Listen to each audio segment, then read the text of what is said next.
بسم اللہ الرحمن الرحیم۔ السلام علیکم ورحمۃ اللہ وبرکاتہ۔ الحمد للہ رب العالمین والصلاة والسلام على سید المرسلین محمد وآلہ وصحبہ اجمعین، اما بعد۔ حاضرین و ناظرین، یہ درس نمبر 751 ہے اور سورہ انفال کی آیت نمبر 42 کی آج تلاوت اور تشریح کی جائے گی۔ آیت نمبر 42۔ چلیے سب سے پہلے ہم اس آیت کی تلاوت کرتے ہیں، لفظی ترجمے اور ترجمے کے بعد تشریح کرتے ہیں۔ اعوذ باللہ من الشیطان الرجیم، بسم اللہ الرحمن الرحیم۔ اذ انتم بالعدوۃ الدنیا وهم بالعدوة القصوى والركب أسفل منكم ولو تباعدتم لاختلفتم في الميعاد ولكن ليقضي الله أمرا كان مفعولا ليهلك من هلك عن بينة ويحيى من حي عن بينة وإن الله لسميع عليم۔ صدق الله العظيم۔ اذ جس وقت کے انتم تھے تم بالعدوۃ دنیا قریب کے کنارے پر، وہم اور تھے وہ تمہارے دشمن بالعدوۃ القصویٰ دور کے کنارے پر، والرکب اور قافلہ اسفل نیچے کی جانب تھا، منکم تم سے، ولو اور اگر تواعدتم تم آپس میں وعدہ کرتے، لاختلفتم تو تم ضرور اختلاف کرتے، فی المیعاد وقت مقررہ میں، لیکن اللہ نے یوں ہی جمع کر دیا، لیقضی تاکہ پورا کر دے، اللہ امرن اس کام کو کہ کانا تھا وہ مفعولاً کیا ہوا، لیہلک تاکہ ہلاک ہو، من جو ہلک ہلاک ہو، عن بینہ دلیل سے، حجت سے، ویحییٰ اور زندہ رہے، من جو حیا زندہ رہے، عن بینہ دلیل سے، حق پہچان کر۔ وَإِنَّ اللَّهَ اور بے شک اللہ، لَسَمِيعٌ البتہ خوب سننے والا، علیم خوب جاننے والا ہے۔ ترجمہ یوں ہے، جس وقت تم مدینے سے قریب کے ناکے پر تھے اور کافر بعید کے ناکے پر، اور قافلہ تم سے نیچے اتر گیا تھا، اور اگر تم جنگ کے لیے آپس میں قرارداد کر لیتے تو وقت معین پر جمع ہونے میں تقدیم و تاخیر ہو جاتی، لیکن اللہ کو منظور تھا کہ جو کام ہو کر رہنے والا تھا اسے کر ہی ڈالے، تاکہ جو مرے بصیرت پر یعنی یقین جان کر مرے، اور جو جیتا رہے وہ بھی بصیرت پر یعنی حق پہچان کر جیتا رہے، اور کچھ شک نہیں کہ اللہ سنتا اور جانتا ہے۔ اس آیت میں 8 باتیں بتائی گئی ہیں۔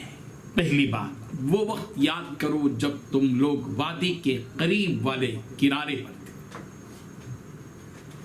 دوسری بات، اور وہ لوگ دور والے کنارے پر تھے۔ تیسری بات، اور قافلہ تم سے نیچے کی طرف۔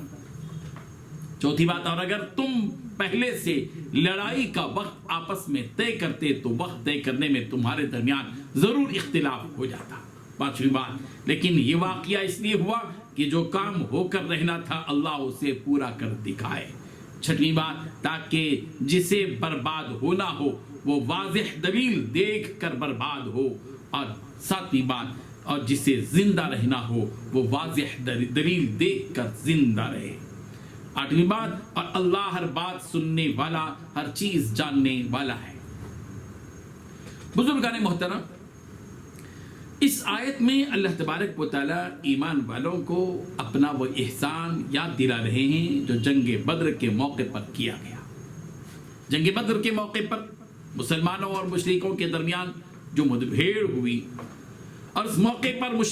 مشرکوں کی تعداد کے زیادہ ہونے کے باوجود اللہ تعالیٰ نے اپنے فضل و کرم اور خصوصی مدد اور نصرت کے ذریعے مسلمانوں کو فتح دے کر جو احسان کیا وہ یاد دلایا جا رہا ہے کہ اس وقت کو یاد کرو، اس وقت کو یاد کرو۔ اصل حقیقت یہ ہے کہ جنگ بدر کوئی منصوبے کے تحت نہیں ہوئی تھی، اس کے لیے باقاعدہ کوئی تیاری ہی نہیں ہوئی تھی، اس لیے کہ مسلمان ابو سفیان کے تجارتی قافلے کا پیچھا کرنے کے لیے نکلے تھے اور پہنچتے پہنچتے بدر کے مقام تک پہنچ گئے تھے۔ بظاہر مسلمانوں اور مشرکوں یعنی مشرکین مکہ کے درمیان اس قدر بھاری جنگ کا ماحول ہی نہیں تھا، لیکن اللہ تعالیٰ کا منصوبہ یہ تھا کہ مشرکوں کے اس بھاری بھرکم لشکر سے مقابلہ ہو جو ابو جہل بڑی شان و شوکت سے مکے سے لے کر آیا تھا، اور مشرکوں کی تعداد کا علم بھی پہلے سے مسلمانوں کو نہ ہو، اور ایسی فیصلہ کن جنگ ہو جس میں اسلام کا بول بالا ہو اور باطل کا منہ کالا ہو۔ جنگ بدر کے سلسلے میں ہم اس منظر اور ماحول پر بھی نظر رکھیں تاکہ اس جنگ کی حقیقت کو سمجھنے میں آسانی ہو کہ مکے کے مشرکین نے بدر کے مقام پر پہنچ کر ایسی جگہ پر پڑاؤ ڈال لیا تھا جو مدینے سے دور ہے، اور وہ ایسی جگہ پر قبضہ جمائے ہوئے تھے جو جنگ کے محاذ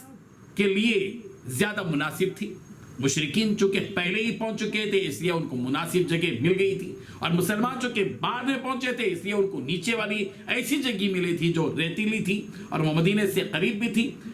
پہلے سے نہ ہی جنگ کا خیال تھا اور نہ ہی جنگ کا کوئی وقت مقرر تھا، جیسا کہ عموماً اس زمانے میں جنگ کا وقت طے کیا جاتا تھا۔ پیشگی طور پر بات چیت کیے بغیر مسلمان اور مشرکین مکہ جمع ہو گئے، اس طرح یہ جنگ ہوئی۔ اس جنگ کے بعد بھی اور کھلی آنکھوں اس حقیقت کو جان لینے کے باوجود بھی جو شخص کفر پر جمع رہے گا اس کو اختیار ہے کہ وہ ہلاکت اور تباہی کو اختیار کرے۔ یہاں یہ بات بتائی جا رہی ہے، سب سے پہلے ہم اس بات کو سمجھنے سے پہلے یہ بات ذہن میں رکھیں کہ اللہ تبارک و تعالیٰ جو بات بتانا چاہ رہے ہیں وہ یہ کہ اللہ تبارک و تعالیٰ کو منظور یہ تھا کہ یہ زبردست قافلہ جو مکے سے نکل کر آیا پورے سامان نے تعیش کے ساتھ، گانے والیوں کے ساتھ اور کھانے کی فراوانی کے ساتھ، سینکڑوں اونٹوں کے ساتھ یہ جو لشکر آیا تھا بڑے غرور کے ساتھ آیا تھا، بڑی نخوت کے ساتھ اور تکبر کے ساتھ آیا تھا، اور پورے فخر و مباحات کے ساتھ آیا تھا، اور یہ کہہ کر آیا تھا، سمجھ کر آیا تھا کہ ہم ہی کو غلبہ ملے گا، ہم ہی جیت کر جائیں گے، ہم ہی کو فتح ملے گی اور ہم پورے عرب میں اپنا ڈنکا بچا کر رہیں گے۔ اس زام کے ساتھ وہ لوگ آئے تھے۔ یہ تو ان کا پلان تھا، اور اللہ تبارک و تعالیٰ کا پلان یہ تھا کہ باوجود ہے کہ مسلمان صرف 313 اور مشرکین کا لشکر 1000 سے زائد، اس کے باوجود اللہ تبارک و تعالیٰ کو منظور یہ تھا کہ بدر کے میدان میں یہ فیصلہ ہو جائے کہ کون غالب ہے، کون مغلوب ہے، کون فاتح ہے، کون شکست خوردہ ہے، کون عزت والا ہے، کون ذلیل اور رسوا ہونے والا ہے۔ یہ فیصلہ کن حقیقت اللہ تعالیٰ بتانا چاہتے تھے، اس لیے اللہ تبارک و تعالیٰ نے نہ چاہتے ہوئے بھی، مسلمان تو مدینہ منورہ سے نکلے تھے ابو سفیان کے تجارتی قافلے کا پیچھا کرنے کے لیے، لیکن بعد میں حالات ایسے آ گئے کہ ابو جہل نے ایک بڑا لشکر جو ہے مکے سے نکالا اور بدر کے مقام پر پہنچ گیا، اور ظاہر بات ہے کہ مسلمانوں کے پاس اتنی طاقت تھی نہیں، وہ پوری تیاری کے ساتھ نہیں آئے تھے۔ لیکن اللہ تبارک و تعالیٰ نے اس کے باوجود کہ مسلمان کم تعداد میں تھے اور کافر زیادہ تعداد میں تھے، لیکن اللہ تبارک و تعالیٰ کا معاملہ یہ ہے کہ اللہ جب کسی کام کو کرنا چاہتے ہیں تو کر گزرتے ہیں۔